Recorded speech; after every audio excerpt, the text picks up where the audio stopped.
अस्सलाम वालेकुम viewers, welcome to Urdu से यूट्यूब चैनल।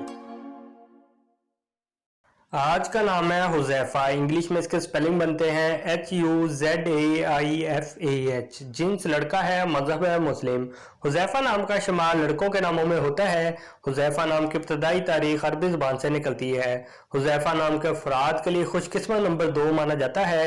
हुज़ैफा नाम का मतलब दानिशमंद, अक्लमंद और हमारे प्यारे नबी हज़रत मोहम्मद सल्लल्लाहु अलैहि वसल्लम के एक सहाबी का नाम है। जबकि खुशकिस्मत दिनों में एतवार और मंगल शामिल है। खुशकिस्मत वाली धातों में हिंसों के हिसाब से तांबा शामिल है। हुज़ैफा नाम के अफराद के लिए मुवाफिक रंगों में सुनहरी, नारंगी और सुर्ख रंग शामिल है। हुज़ैफा नाम के अफराद के लिए मुवाफिक पत्थरों में सब्ज कीमती पत्थर शामिल है। हुज़ैफा नाम में 8 हरूफ हैं और ये एक लफ्ज बनता है। अपने नाम का मीनिंग जानने के लिए कमेंट बॉक्स में लिखिए, चैनल को सब्सक्राइब कीजिए, वीडियो को लाइक और शेयर कीजिए। Thanks for watching.